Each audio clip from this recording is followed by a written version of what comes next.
자, 오늘 말씀 우리가 많이 또 들었고 익히 아는 나사로의 말씀이죠. 나사로가 죽었다가 살아나지 않았습니까? 보통 이 말씀을 보면은 죽은 사람이 살아났다. 정말 대단하다. 엄청난 기적이다. 예수님이 일으킨 기적 중에서 최고의 기적 하면 이 나사로가 죽었다 살아난 기적, 이렇게 이야기를 할 수가 있는데요. 이 기적이 너무나도 놀라운 기적이기 때문에 말씀을 보다가 기적에만 초점을 맞추는 경우들이 가끔 있습니다. 왜 그러냐면은 기적이 너무 신기한 일이죠. 우리가 예상치도 못한, 어떻게 이런 일이 가능해? 너무나도 놀랍고 우리가 할 수 없는 것들을 막 해내는 일들을 기적으로 이렇게 보기 때문에 기적하면 모든 사람들이 다 관심을 가지고 모든 사람들이 또 그런 일이 일어났으면 좋겠다 하는 마음이 누구에게나 다 있습니다. 그래서 기적하면요 누구나 관심을 가지고 보게 되고, 또 그런데 이것이 좀 잘못하면 신앙생활 하다가 기적 자체에만 너무 몰두하는 경우가 있습니다. 그런데 성경 말씀에 나오는 기적이라는 것은, 이것은 우리 신앙생활의 중요한 목적이 아닙니다. 잘 기억해야 될 것은, 기적이라는 것은 수단과 도구에 불과한 겁니다. 그래서 기적만을 목적으로 해서 신앙생활을 해야 된다라고 하면서 잘못된 말씀을 오해를 불러일으키는 말씀이 전해지는 경우들이 있는데요. 우리가 신앙생활이 기적만을 위해서 신앙생활하기 절대 아닙니다. 기적은 분명히 일어나요. 우리의 일상의 삶 가운데서도 얼마나 많은 크고 작은 기적이 있는지 모릅니다. 놀라운 인도하심들이 정말 있어요. 그렇지만 이 기적은 수단에 불과한 겁니다. 이 기적을 통해서 뭘 하라고? 이 기적을 통해서 하나님을 보라고, 예수 그리스도를 보라고. 기적에만 몰입을 해서 신앙생활이 마치 기적이 일어나지 않으면 신앙생활 잘못하는 것처럼 이렇게 생각하는 것은요, 신앙생활에 대한 큰 오해를 불러일으키는 겁니다. 그래서 어떤 데 가면은 기적이 없으면 이 사람 예수님 안 믿는 것처럼 이야기하는 경우들도 있고요.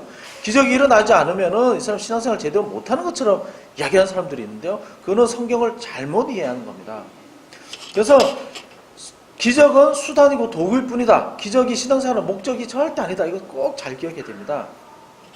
그래서 성경에서 특히 요한복음에서 제가 자주 말씀을 드리는데요. 요한복음에서 기적을 뭐라고 그러냐면 표적, 영어 성경에는 sign, S-I-G-N, sign이라고 그러죠.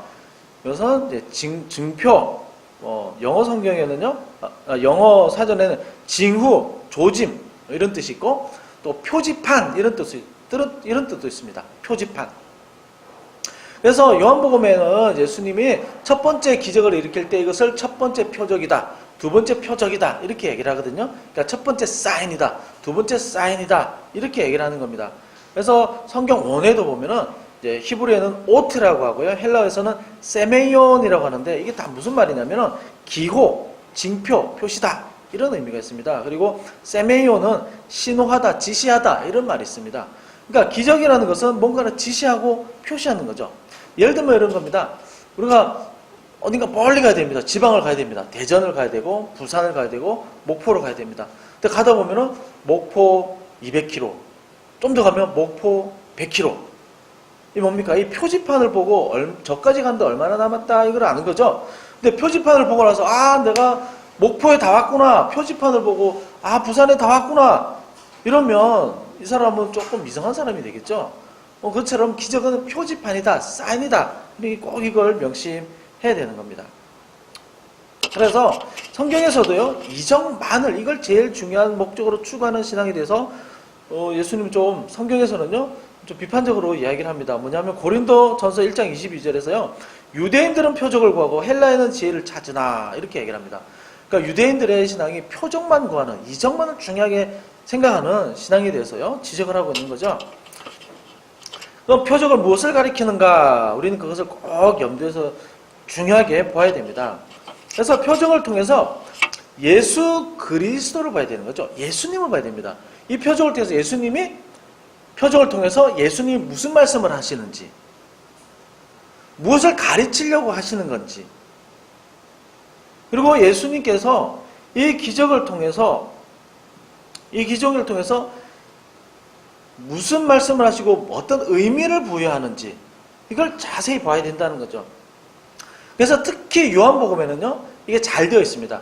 기적이 하나 나오면 이 기적이 무슨 뜻인지 더 충분하게 해설을 해주고 있죠. 특히 오병이어의 기적을 보게 되면 예수님께서 사람이 떡으로만 사는 것이 아니다, 그걸 이야기하려고 이 오병이어 기적을 일으켜줬다. 그걸 밑에 한참 해설을 해주고 있어요. 다시 해석을 해주고 있는 거죠. 오늘 말씀도 마찬가지입니다. 오늘 말씀도요, 그냥 나사로가 죽었다가 살아났어, 이 기적 대단하지, 이것만 보여주려면 딱 2절이나 3절만 말씀하시면 되는데, 이 말씀은요 44절이라는 엄청난 분량으로 지금 이야기를 하고 있습니다. 그래서 이 기적, 나사로가 죽었다가 살아난 이 기적을 둘러싼 이야기들을 봐야 됩니다. 그리고 이 기적을 통해서 예수님이 무슨 말씀을 하려고 하는 거지? 이걸 우리는 자세히 봐야 된다는 거죠. 그래서 오늘 말씀을 이렇게 시작합니다. 어떤 병자가 있으니 하고 이제 나옵니다. 굉장히 몸이 아픈 사람이 있었다는 거죠. 굉장히 몸이 안 좋은 사람이 있었습니다. 그리고 이 사람에게는요, 형제가 있었는데요, 마르다와 마리아, 여동생들도 있었습니다. 이게 삼형제이죠.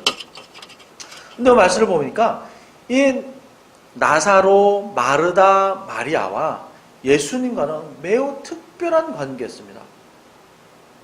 3절에서요, 사람들이 알고 있었습니다. 어느 정도 특별한 관계인지. 사람들이 예수님께 이렇게 얘기하죠. 예수님 보십시오. 지금 누가 병들었는데 그 사람은 예수님이 굉장히 사랑하던 사람이었습니다. 예수님이 너무너무 친하고 사랑하고 좋아하던 사람들이 지금 병들어 누웠습니다. 5절에서도요, 예수님이 본래 그 동생과 나사로를 사랑하시더니 이렇게 나옵니다. 그러니까 예수님은 이 나사로 가족과 너무너무 친한 관계였습니다. 자주 밥도 먹었겠죠. 그리고 자주 이야기도 했고, 또 힘들고 어려운 일이 있으면은 또 이 가족들이 와서 또 물어보기도 하고, 또 예수님이 가르쳐 주기도 하고, 그리고 예수님이 이 사람들을 어떻게 했는지 모르겠지만 다른 사람들보다 너무 좋아하는 사람들이었습니다. 그런데 내가 너무 좋아하는 가족, 내가 너무 친한 가족에게 지금 문제가 생긴 거죠. 아주 심각한 문제가 생겼습니다. 지금 나사로가 병들었습니다 하는데요, 이 병이 무슨 병인지 잘 모릅니다. 그런데 굉장히 다급하고 너무나도 위급한 상황입니다. 왜냐하면 이 말을 하고 나서 사람들이 와서 예수님께 막 이야기하죠. 예수님, 저 사람, 예수님 좋아하는 사람들, 예수님 사랑하는 저 사람이요, 지금 굉장히 큰 병에 걸렸습니다 말하고 나서 아마 그날 죽은 것 같아요. 그날. 왜냐하면 예수님이 지금 이 자리에 이틀 동안 유하시고 그 다음날 나사로 집을 갔거든요. 근데 갔는데 나사로가 죽은 지 4일 됐다, 이렇게 얘기를 합니다. 그러니까 나사로는 아마도 이 예수님께 전하던 이 말을 예수님이 듣는 아마 그날 아마 죽었을 것이다, 이렇게 생각할 수 있는 거죠. 그러니까 지금 숨 넘어가기 전에 사람들이 와서 예수님께 지금 사랑하는 사람이요, 지금 병들었습니다, 아마도 이렇게 얘기했을 겁니다. 지금 죽기 직전이요, 큰일 났습니다, 빨리 좀 가야 되겠습니다. 지금 같으면 지금 119를 불러서 지금 급하게 응급 조치를 해야 되는 그런 지금 아주 위급한 상황인 거죠. 근데 너무나도 사랑하는 사람이 이런 심각한 병에 걸린 겁니다. 그러면 여러분 같으면 어떻겠습니까? 너무 친한 친구이고 너무너무 소중한 사람이에요. 지금 막 당장 아프답니다. 그럼 빨리 뛰어가야죠. 가서 뭐 어떻게든 막 살리려고 노력하든지, 아니면 옆에서 좀 간병이라도 하든지 어떻게든 연락을 취할 겁니다. 그런데 예수님은 굉장히 지금 이상한 태도를 보고 있습니다. 18절에 보게 되면, 성경제 18절에 보게 되면 예수님이 이 나사로하고 사는 동네하고요, 그렇게 멀지 않습니다. 약 한 5리 정도인데 3km 정도. 그러니까 이 사람들이 사는 지대는 약간 높은 지대입니다. 걸어서 이렇게 올라가야 됩니다. 3km를 올라가는 거는 좀 힘든 일이긴 한데, 그래도 아무리 천천히 가도 한나절이면 충분히 갈 수 있는 거리였습니다. 그런데 예수님이 안 가요. 예수님이 안 갑니다. 6절에 보게 되면 예수님이 이 말을 듣고 계시던 곳에서 이틀을 더 유하시고 이렇게 얘기를 합니다. 이 말을 듣고 이틀 동안 그 자리에 머물러 있습니다. 특별한 이유가 없어요. 그게 뭐 급한 일이 있었던 것도 아니고 예수님 뭐 무서워서 떨고 있었던 것도 아니고 특별한 이유가 전혀 나오질 않습니다. 근데 예수님은 그 계시던 곳에서 이틀을 더 유하시고, 더라는 것은 그냥 나올 수도 있었는데 이틀을 더 머물렀다 이렇게 얘기를 하는 거죠. 예수님이 안 갑니다. 더 이해가 안 되는 것은 14, 15절에 보게 되면은 오히려 나사로가 병들어 죽는 것을 예수님 더 좋아하는 것 같습니다. 나사로가 죽었다. 내가 거기 있지 않은 것을 너희를 위해서 내가 기뻐한다. 이런 말씀을 하십니다. 내가 거기 있지 아니한 것을 너희를 위하여 기뻐하노니 이는 너희로 믿게 하려 함이라. 그러니까 내가 빨리 안 간 게 나는 너희를 위해서 난 지금 잘하는 일이야. 이런 말까지 하고 있는 거죠. 여기까지 보면은 예수님의 행동이 이해가 안 됩니다. 지금 사랑하는 사람이 죽을 병에 걸렸는데 지금 나사로 가족들이 지금 막 기다리고 있습니다. 나사로 가족들은요, 예수님이 지금 어디에 있는지 너무 뻔히 잘 알고 있습니다. 그런데 예수님의 태도와 말을 보면요, 과연 예수님이 이 사람 사랑하는 사람들 맞는가? 의문이 들죠. 그리고 예수님 나중에 나타났죠. 짠하고 나타났습니다. 21절과 32절에 보게 되면은 마르다와 마리아가 똑같은 말로 원망을 합니다. 22절에서요, 마르다는요, 빨리 왔으면 안 죽었을 거 아닙니까? 이야기를 합니다. 빨리 왔으면 안 죽었을 거 아니에요. 32절에서 마리아도 똑같이 원망합니다. 여기 계셨으면, 여기 오셨으면은 안 죽었을 거 아닙니까? 이 말은요, 굉장히 원망스러운 말입니다. 더 화가 나는 것은 예수님 능력이 없는 것도 아닙니다. 예수님은 충분히 고칠 수 있습니다. 얼마든지 능력이 있습니다. 그동안에 수많은 사람들을 고쳤습니다. 어떤 병이라도 다 고쳤습니다. 그런데 왜 유독 사랑하는 사람 나사로는 고치러 오지 않았을까요? 나타났으면 분명히 고쳤습니다. 근데 왜 이틀 동안 사람을 기다리게 할까요? 나사로는 누구보다도 예수님을 잘 따랐고요. 예수님 사랑할 정도로 예수님 너무 잘 섬겼습니다. 이 기다리는 동안에 가족들의 마음이 어떨까요? 이 가족들도 함께 지금 숨이 넘어가는 시간입니다. 자, 예수님께 전가를 보냈습니다. 그럼 가족들이 어떻게 할까? 야, 오나 안 오나 봐봐. 자, 밖에 나서 좀 봐봐. 예수님 오나 안 오나? 예수님 저기 오는 거야? 저 사람 예수님이야? 예수님 오는 거 아니야? 얼마나 기다렸겠습니까? 지금 예수님은요, 가장 사랑하는 사람에게 너무 큰 고통을 지금 주고 있는 겁니다. 기다리게 하고 있고요. 또 기다리는 사람의 입장에서는요, 방치하는 것 같은 느낌이 들고요. 또 결국에는 이 숨이 넘어가고 죽어 있는 것을 가족들은 지켜보아야만 했습니다. 예수님 바로 저 건너편에 계시는데 이게 이해가 될까요? 누구보다도 예수님을 사랑했고 예수님도 누구보다도 좋아했던 사람들인데 우리 가끔 이런 경험이 있습니다. 너무 신앙생활 열심히 잘했습니다. 내 나름대로는 정말 최선을 다한 것 같습니다. 열심히 기도도 많이 했고 교회에서 하라는 대로 다 했고 말씀에 순종적으로 하려고 노력을 참 많이 했습니다. 누가 봐도 당신 참 믿음 좋은 사람이야. 그런데 어느 날 예상하지 못한 일이 막 벌어지는 거죠. 너무 예수님 잘 믿는데 심각한 병에 걸리기도 하고요. 하루아침에 사업이 쫄딱 망하기도 하고요. 너무나 큰 고통이 오기도 합니다. 왜 그럴까요? 참 애석하게도요, 오래 신앙생활 하면서요, 예수님을 잘 믿으면요, 항상 모든 것이 다 잘 되는 것이 아닙니다. 가끔은요, 너무 내 나름대로 열심히 하지만 너무 심각한 고통을 주실 때도 있습니다. 예수 믿으면 다 잘 돼. 예수 믿으면 무조건 복을 받아요. 예수님 믿으면 만사 형통입니다. 이 말은요, 사실은 거짓말입니다. 성경에는요, 그런 얘기 많이 나오지는 않습니다. 지금 오늘 말씀처럼요, 예수님 너무 잘 믿었는데 너무 큰 배신을 당합니다. 예수님 열심히 잘 믿는데 하늘이 무너지는 일도 생기고요. 무너지는 것 같은 너무 큰 엄청난 일이 생기기도 하고요. 때로는요, 너무나도 사랑하는 사람을 잃어버리기도 하고요. 또 때로는 너무 힘들어서 하나님 나도 저희 더 이상 살기 싫습니다 하는 마음이 들 때도 있습니다. 예배 잘 참석하고 나름대로 열심히 하는데 왜 이런 고통을 허락하실까요? 너무 착실하게 믿음 생활 잘하는데 왜 이런 고통을 주실까요? 왜 이렇게 힘들게 하실까요? 우리 가끔 주변에서 이런 경우들을 보죠. 우리 멀지 않게도 이렇게 가까이서 가끔 이런 일들을 봅니다. 너무 훌륭한 사역자인데 하루아침에 쓰러져서 정상적인 생활을 할 수 없는 이런 일들도 생기죠. 예수님 잘 믿으면 믿는 만큼 성공하면 좋을 텐데요. 그죠? 믿는 만큼, 시간 투자한 만큼 비례해서 돈도 잘 벌리면 좋을 텐데요. 그런데 어떻게 거꾸로 가는 경우들이 있습니다. 거꾸로. 참 마음이 아프기도 하고 하나님 왜 이런 일들을 허락하십니까? 질문이 생깁니다. 오늘 예수님께서 그 이유를 말씀하고 있습니다. 오늘 말씀에서요 가장 큰 질문이기도 합니다.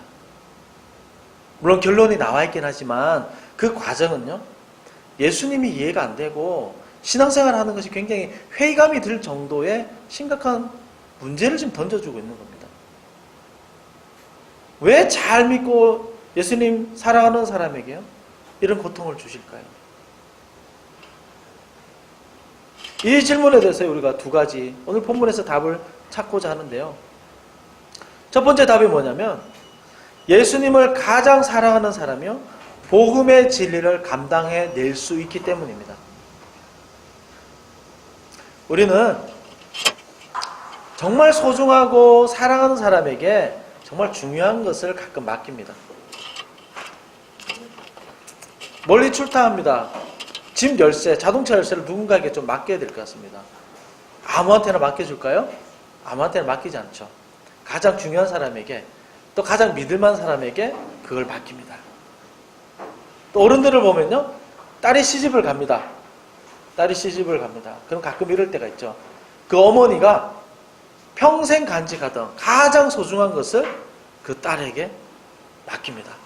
줍니다. 내가 엄마가 이렇게 해줘. 나도 시집 갈 때 엄마한테 받은 건데 이거 너무나도 소중한 거야. 너도 이걸 가지고 평생 살면 좋겠어. 문 좀 열어주시겠어요? 너도 이걸 가지고 살면 좋겠어. 금이나 아니면 집에서 대대로 내려오던 보석을 물려주기도 합니다. 또 지난 시간에 보았듯이 1년 연봉에 해당하는 그 향유를 일반 사람들은 절대 구할 수 없는 향유를 그 딸에게 물려주기도 합니다. 10드라크마 비유가 있는데요. 10드라크마도 그 당시 문화적인 배경으로 보면 이걸 부모님이 물려주었을 가능성이 많다 이렇게 이야기를 합니다. 그러면 예수님에게서 가장 중요한 것은 무엇일까요? 예수님이 가장 소중하게 생각하는 것은 무엇일까요? 예수님이 늘 많이 말하는 거겠죠. 예수님이 늘 가르치는 거겠죠. 예수님에게 보물 같은 것은 무엇일까요? 그것은 복음입니다. 복음. 진리입니다. 회개라 천국이 가까웠다.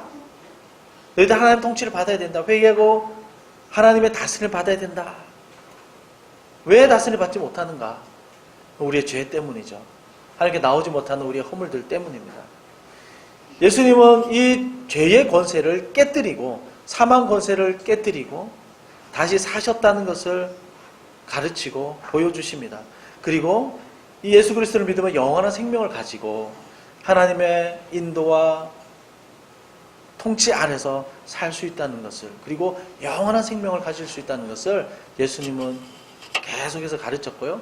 그리고 예수님은 이것을 위해서 오셨죠. 그리고 예수님에게는 이것이 가장 중요한 일입니다. 그렇다면 예수님이 이 진리를 이 땅에서 만약에 가르치고 보여주고자 한다면 이것을 누가 감당할 수 있을까요? 예수님께서 가장 소중한 이 진리를 예수님은 보석이 중요한 것이 아니라 금이 중요한 것이, 재산이 중요한 것이 아니었습니다. 예수님 이 진리가 가장 중요한 것이었습니다. 만약에 예수님이 이 소중한 진리를 누가 좀 보여주었으면 좋겠어. 대신 조금 예표로서 좀 보여주었으면 좋겠어. 만약에 이 땅에서 보여주고자 한다면 과연 이것을 누가 감당할 수 있을까요? 예수 그리스도가 죽음을 이긴 분이라는 이 최고의 진리를 누가 감당할 수 있을까요? 예수님 대신 잠깐 보여줄 사람이 필요하다면 누가 이것을 감당할 수 있을까요? 그것은 바로 예수님을 가장 잘 알고 예수님의 뜻을 가장 잘 이해하는 사람이죠. 다르게 말하면 예수님을 가장 사랑하는 사람이라고 할 수 있습니다. 오늘 말씀에 누구이죠? 바로 나사로였습니다. 나사로가 아프다 했을 때 예수님은 이것이 얼마나 심각한 병인지 알았습니다. 금방 곧 죽을 수 있다는 것도 예수님이 너무 잘 알았습니다. 그런데 예수님은요, 일부러 움직이지 않았습니다. 어떻게 보면 굉장히 냉정해 보이죠. 자기 목적을 위해서 사람 목숨을 이용하는 건가? 이렇게 질문을 할 수도 있습니다. 자기 목적을 위해서 우리가 아무리 힘들어도 그냥 내버려 두는 거야? 그러나 그렇진 않습니다. 오늘 말씀에 보면요, 예수님 이 목적을 위해서 냉정하게 그냥 내버려 뒀다라고 이야기하지 않습니다. 예수님도 너무 마음이 아팠습니다. 33절을 보면 비통하게 여기시고, 35절에서요 예수님이 눈물을 흘렸다 이렇게 얘기를 합니다. 예수님도 이 진리가 너무나도 소중하지만 너무나도 고통스러운 과정을 겪어야 하기 때문에 예수님에게 너무 마음이 아픈 겁니다. 너무너무 힘든 겁니다. 사랑하는 사람이 이렇게 죽어가는 것을 바라보고 그 가족들이 애통하는 것을 보는 것이 예수님도 너무 마음이 아픈 겁니다. 그래서 예수님도요 눈물을 흘렸습니다. 예수님도 울었습니다. 이렇게 되기까지가 너무너무 예수님도 지켜보기 너무 힘든 거죠. 그렇지만 이게 너무 중요하고 이것이 진짜 영원한 진리이기 때문에 예수님은 이것을 그냥 지켜보아야만 했던 겁니다. 마음 아프게. 사랑하는 사람들이 받는 고통을요 예수님도 똑같이 고통스러워 하십니다. 그러나 사랑하는 자에게 고난을 주시는 이유, 너무나 소중히 여기는 자에게 고난을 주시는 이유, 그것도 다른 사람보다 더 큰 고통을 주시는 이유, 그것은 예수님이 가장 소중하게 여기는 그 복음의 진리를 드러내기 위해서입니다. 부족하지만 우리를 정말 사랑하신다면 우리의 여러 어려움들을 인도해 가시기도 하지만 때로는 우리의 삶을 통해서 하나님의 사랑이 무엇인지, 예수 그리스도의 죽음이 무엇인지, 그 복음의 능력이 얼마나 놀라운지 우리 삶을 통해서 드러내기를 원하신다는 겁니다. 그럼 신앙이 성숙해 가는 것은 무엇일까요? 신앙이 성장해 간다는 것은 무엇일까요? 항상 하는 일이 만사형통하고 아무 문제 없는 것, 그걸 말하는 것이 아닙니다. 늘 하나님의 기적을 체험하는 것, 그거 아닙니다. 이렇게 하면 좀 절망적인가요? 그렇지만 이게 가장 현실적인 이야기입니다. 늘 좋은 일만 일어나는 것이 아닙니다. 신앙이 성숙해가고 성장해 나간다는 것은 늘 고통과 고난은 찾아옵니다. 그 가운데서 복음이 얼마나 능력 있는지, 그 가운데서 하나님이 정말 살아계신지, 그것을 드러내는 것입니다. 지금은요, 우리가 예를 들어서 절망적인 삶을 살고 있다고 가정해 봅시다. 그러나 다른 사람들은 그 절망적인 환경 가운데서 너무 우울해하고 너무 지치고 아무 삶의 의욕을 가지지 못해서 그냥 페인처럼 살 수밖에 없는 그런 환경이지만 예수 그리스도의 이름 때문에 그것을 이겨내는 겁니다. 도무지 참을 수 없는 모욕적인 일을 당했지만 예수 그리스도가 나의 죄를 용서하시고 나를 받으신 것처럼 내가 예수님 때문에 한 번 더 참고 그 인내를 드러내는 겁니다. 견딜 수 없는 환경이지만, 거기서 당장 벗어나올 수밖에 없는 환경이지만 예수 그리스도의 이름으로 신앙의 힘으로, 믿음의 힘으로 이기고 버텨내는 겁니다. 그리고 그 변화를 지켜보는 겁니다. 도무지 감수할 수 없는 환경이지만 그럼에도 불구하고 감사하는 겁니다. 고린도후서 12장 10절에서 이렇게 말씀합니다. 그러므로 내가 그리스도를 위하여 약한 것들과 능력과 궁핍과 핍박과 곤란을 기뻐하노니 이는 내가 약할 때 그때 곧 강함이라. 내가 약할 때 곧 강함이라. 내가 좋은 사람, 내가 센 사람이어서 강한 것이 아니라 나는 너무 지치고 힘들지만 내가 정말 간절히 기도하고 나는 할 수 없습니다. 도와주십시오 할 때 그때 하나님께서 나의 부족한 인생에게 말씀해 주시고 위로해 주시고 힘을 불어 넣어 주셔서 내가 다시 일어설 수 있는 거죠. 이게 너무 사람들이 볼 때 놀라운 겁니다. 어떻게 네가 다시 일어설 수 있었어? 어떻게 네가 다시 그 사람들을 용서하고 다시 받아들일 수 있었어? 네가 어떻게 그 절망적인 환경을 이겨낼 수 있었어? 우리의 모습을 보고 하나님을 추측하게 되는 겁니다. 네가 믿는 종교는 무엇이야? 너 정말 신기한 의지를 가졌다. 도대체 어디서 나온 거야? 그래서요, 때로는 정말 하나님께서 사용하고자 하는 사람에게는요, 너무나도 깊은 고통을 허락하십니다.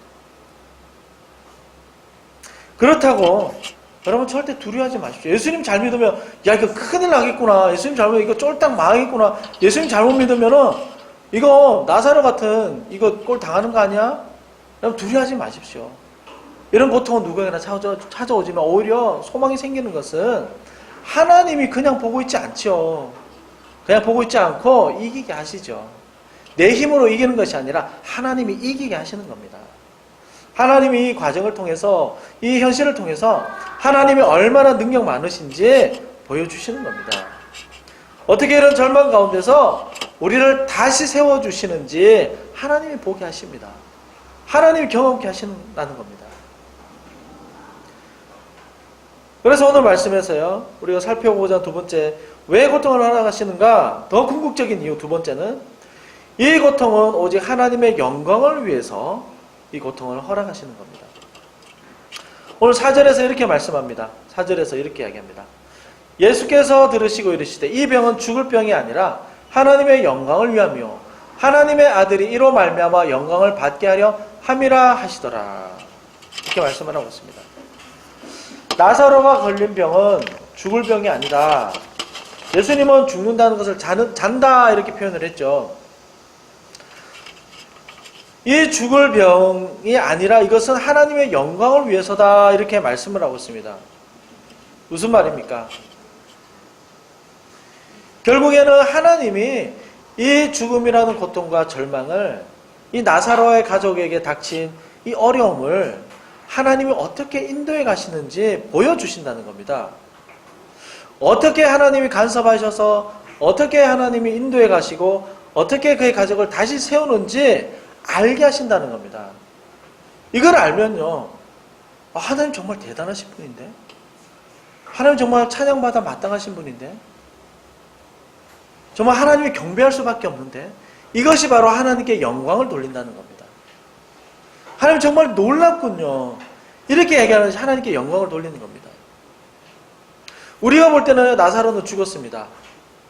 나사로가 죽은 지 4일이 지났다 이렇게 얘기를 하죠. 4일이라는 말의 의미도 좀 있습니다. 일반적으로 유대인들은 사람이 죽으면 3일 정도는 영혼이 붙어있다 생각을 합니다. 3일 이후에 보통 매장을 하거든요. 아니면 굴에 넣든지. 그런데 4일이 지났다 이 말이 뭐냐면 영혼까지 다 떠나갔다는 겁니다. 이제는 완전히 죽은 사람, 이제는 무덤에 넣어도 될 사람, 절대 가능성이 없습니다. 완전히 끝난 사람입니다. 그러나 예수님은 이미 알고 있었습니다. 11절에서 뭐라고 그러냐면 우리의 친구 나사로가 잠들었도다 이렇게 이야기를 합니다. 이미 죽어가는 순간에 예수님은 이 나사로가 이제 잠을 자는구나. 그러나 사람들이 볼 때는 절대 가능성이 없는 절망이었습니다. 완전한 끝이었습니다. 절대 회복할 수가 없었습니다. 그러나 우리가 보는 것과 우리가 현실을 바라보는 것과 하나님이 우리의 현실을 바라보는 것은요 너무너무 다릅니다. 나사로가 잔다 했을 때 제자들조차 그 최측근 제자들조차 이해하지 못했습니다.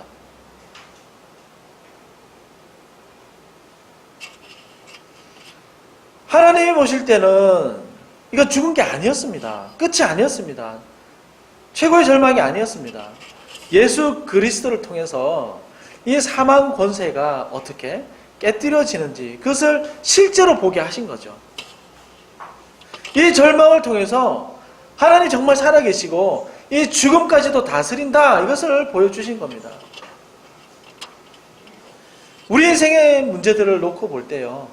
우리가 예수님 잘 믿고 잘 섬겼지만 닥쳐오는 여러 가지 고난과 고통을 볼 때 너무 힘들기도 하고 답이 없어 보이기도 하지만 하나님 보실 때는 오늘 말씀처럼 아무것도 아닐 수도 있습니다. 오히려 이 절망적인 문제를 통해서 하나님의 살아계심을 드러내고자 하는 거죠. 얼마나 하나님의 능력 많으신지, 얼마나 우리의 삶을 사랑하시는지, 우리의 삶을 어떻게 인도해 가시는지 하나님 드러내기를 원하신다는 겁니다. 이것은요, 우리의 의지가 아니라 하나님의 의지입니다. 하나님이 꼭 이렇게 하기를 원하시는 겁니다. 자기 택한 백성이 힘들고 어려운 고난을 당할 때 오히려 이것을 통해서 하나님 정말 살아계신다는 것을 하나님은 그것을 끝내 보여주고야 마십니다. 한번 선택한 사람은요, 책임지고 이끌어 간다는 것이 이것입니다. 어떻게 해서든 하나님의 살아계심을 자기 사랑하는 자녀를 통해서 보여주시고야 마신다는 겁니다. 그래서 얼마나 우리가 하나님을 믿을 만한지, 얼마나 의지할 만한지, 얼마나 능력 많은지 하나님께서는요, 하나님의 일을 스스로 하시고 드러내십니다. 나사로와 마르다, 마리아 너무 깊은 고통을 경험했습니다. 원망스러웠습니다. 그러나 하나님은 멀지 않아서 예수 그리스도를 통해서 이 죽음이 어떻게 깨뜨려지는지 보여주셨습니다. 그래서 이 절망이 어떻게 기쁨으로 변할 수 있는지 하나님 보여주신 것이죠. 우리가 이런저런 일로 또 우리가 신앙생활하면서 또 많은 기도를 하지만 어려운 일들이 찾아올 때도 있습니다. 그렇지만 오늘 말씀을 통해서 우리가 철저하게 하나님을 신뢰하고 하나님을 정말로 믿었으면 좋겠습니다. 하나님은요, 우리를 지금도 너무나도 사랑하십니다. 너무너무 사랑하시고요, 우리의 안고 일어섬을 다 하시고요, 우리의 머리칼까지 다 세신 바 되셨다, 이렇게 성경에서는 말씀하고 있습니다. 어떤 어려움과 고통이 오더라도 우리는 하나님의 자녀이고 이것을 끊을 자가 아무도 없고 하나님 한번 선택하신 자녀를 하나님이 책임지고 인도해 가신다. 이것을 오늘도요, 이 말씀을 통해서 확신하시고 믿고 기도하시는 저와 여러분 되시기 바랍니다.